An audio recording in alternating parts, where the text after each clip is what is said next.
Welcome to Finding Holiness, where we delve into timeless Torah wisdom, revealing the sacred in everyday moments. Join us on a journey to elevate your spirituality and discover holiness in every aspect of life. I'm your host, Rabbi David Kadosh, and together, let's embark on a path of spiritual exploration. I hope you enjoy this next episode. Okay, Erev Tov, everyone. We are going to begin Hilchot Isurei Lashon Hara, the laws of Lashon Hara. Up until now has been an introduction. Now, B'ezrat Hashem, we begin the actual laws with Klal Aleph.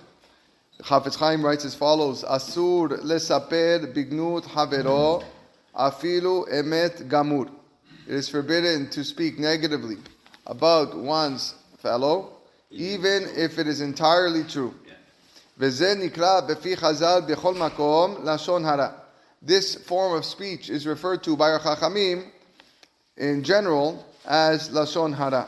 So the scenario that is brought over here in our book: a group of classmates are sitting and schmoozing at recess.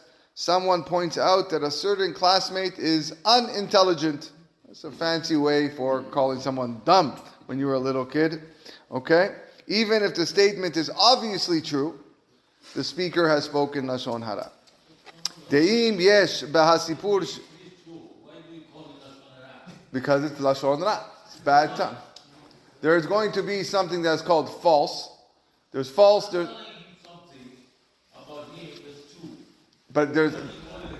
But because it is speaking negatively about someone. Yeah, it is. It's speaking negatively. Why do you have to repeat the fact that the person is an imbecile? Okay, he happens to be an imbecile. Said there. Okay, it is a fact. It is a statement. Okay, but it doesn't need to be repeated to somebody else. You know that he's not smart. Keep it to yourself.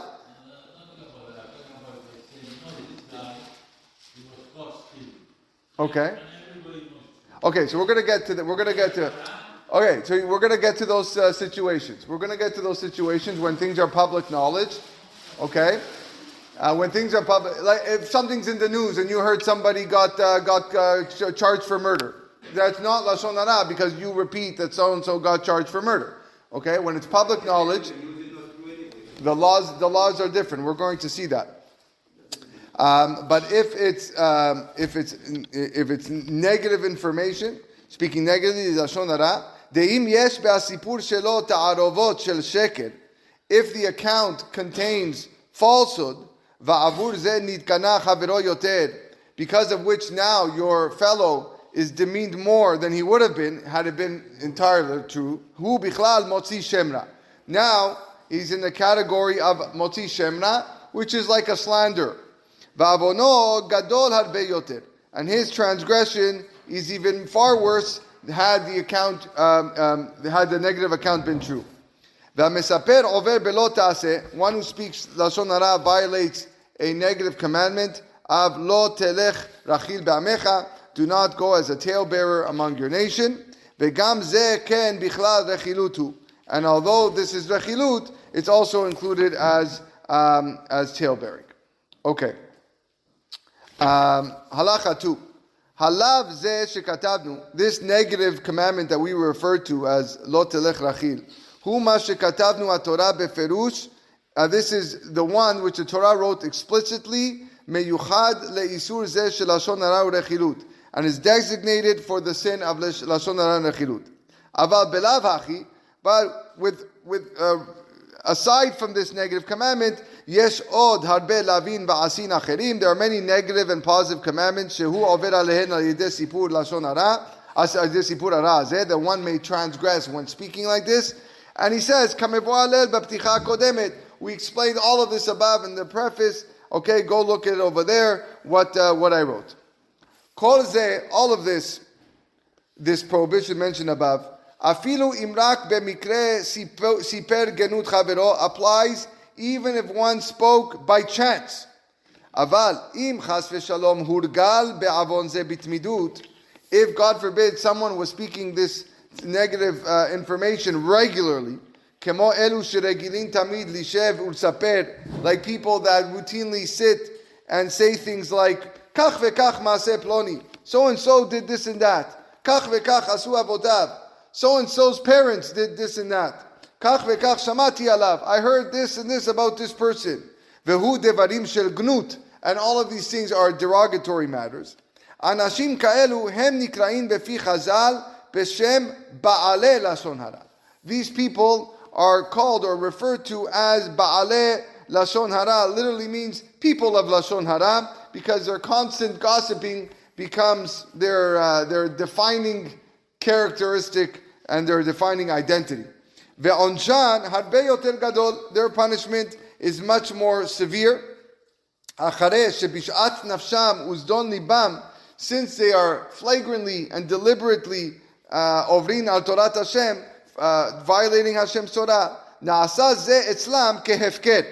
Lashon hara to these people, it becomes like hefker. It becomes meaningless. Kemo shemevoal leel besof hapticha, as was explained at the end of the pticha. Valehem neemar b'Kabbalah. You know what David HaMelech writes about these people? Yachret Adonai kol siftei chalakot, lashon medaberet gedolot.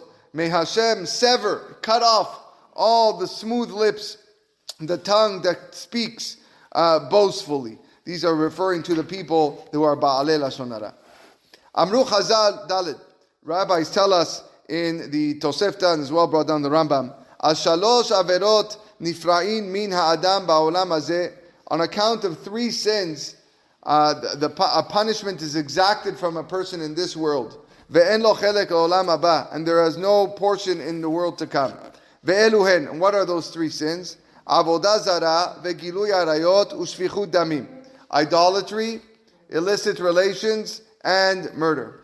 Ve'lashon hara neged kulan. And lashon hara is equivalent to all of them, as brought down in the Rambam. Ve'efiu chazal al zeh re'aya min ha'ketubim. And the Chachamim bring proof from this from the scripture. Upershu harishonim, and the rabbis explain she'akavana al elu shehurgelu be'avon ze bitmidut. That reference is somebody who is violating this constantly, routinely. Ve'en mekablin al atzmam lishamer mimenu. And he doesn't even try to prevent himself from it. Mipnei she'na'asa davar etzlam keheter. Because lashon hara to this person he does it so much that's like become permissible to it. Obviously, a guy that violates lashon hara one time, okay, is not compared to the guy who committed murder and adultery and idolatry. Okay, but in a person that accustoms himself so much that he does so multiple times and it's insignificant in his eyes, that is something where the Chachamim equate him to that. Yes. En lo chelek. What does that mean? En lo chelek. That's his portion. Kol Yisrael yesh lahem chelek. Everyone has his chelek, but you lose your chelek. Okay, you will have no chelek. Okay. Let's do one more. En chiluk be'isur hasipur. There is no difference regarding the speaking of lashon hara. Ben im siper me'atzmo birtzono, whether one spoke lashon hara on his own willingly, uben im amad alav chavero bidvarim ve'ivtziro, or whether his fellow pressured him to speak it, ad shesipelo, until he spoke it. Mikol makom, in either case, it's forbidden for the person to relate what he wants to relate. Mikol makom asur. Va'afilu aviv o rabo. This applies even to one's father or one's rabbi. Shemechuyav bichvodam u'moraam shelo listot divrehem, whom one is obligated to honor and revere by not contradicting him. Imhem bikshu mimenu, if they ask him, she'esaper lahem inyan ploni ploni, to tell them about a particular matter. Vehu yodea shebetoch hasipur yuchrach lavo lidei lashon hara, and the speaker realizes that if he relates this matter, he's going to come to speak lashon hara. Or afilu rak le'avak shel lashon hara, or even the avak, the dust of lashon hara, words that contain traces of lashon hara. Asur lo lishmoa lahem, forbidden for him to comply with their request. So this halakha has a scenario here written at the bottom. Someone caused Mr. Friedman a financial loss, and Mr. Friedman suspects that Levi knows who is at fault.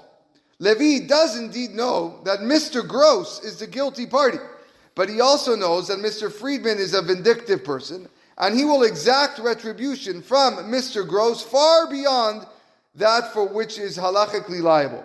Therefore, the license of to'elet, which means for his benefit, does not apply. Even if Mr. Friedman pressures Levi to reveal who wronged him, and even though Mr. Gross is in fact guilty, Levi may not identify Mr. Gross as the guilty party because he knows that Mr. Friedman is going to come back with a very, very strong vengeance and do worse than what the conditions would allow. And therefore, he would have to hold back and not relay who was the person that is guilty. Okay. Just a question. What happens Yes. if you think about the individual that is not 100%, but you don't express it? That's considered Who's the individual? Let's say anybody, friend or... So the individual that is guilty, you mean? Or like, who are you referring to? Saying what you're thinking, not I'm saying. thinking, but I'm not telling to my friend, this guy is on That's so. not Thinking Lashon about it. That's not Lashon Hara. No, you have to be mesaper Lashon Hara. You have to think. It may not be something that's good, okay? That's not on the highest level of kedusha, okay? But nevertheless, it's not. You're not transgressing anything if you're not saying. If Mr. Friedman doesn't say Levi is a scoundrel or he cheats people out of money, then he'll go to the next one, the next one, the next one. Doesn't he have an obligation to tell us? So those are points that we're going to get to over here later on as we go through. The laws of to'elet are very expansive, and so here we're referring to a situation where there is no to'elet whatsoever, so you wouldn't be able to do it. There's a case here at the bottom. Okay, maybe we will read it. Here, the authorities discuss a case where there is a toilet in the rabbi listening to a derogatory report from a student regarding a fellow student who acted inappropriately. Rav Moshe Feinstein rules that it's considered constructive for a rebbe to gather such information so he can correct the issue. This benefits a student who acted out of place and it also teaches the other students to refrain from such behavior. He adds, however, that the rebbe may listen to the report only if the student volunteers the information. To instruct a student to reveal the information is not recommended, for it will cause the students to think lightly of the prohibition of Lashon Hara and ultimately lead to negative repercussions. The Rav Shmuel Wozer differs in his approach and permits a Rebbe to request such information from his students. However, he encourages the Rebbe to remind the students to share the information only if they know it to be absolutely true, so as to impress upon the importance of adhering to the laws of Lashon Hara. And that's a problem. Often students like to twist words and will say things that are not 100% accurate. And that's where the rabbis or the teachers forcing it out of the students becomes problematic, which is why Moshe Feinstein shows that says that a teacher should not do so. Okay, we'll continue tomorrow.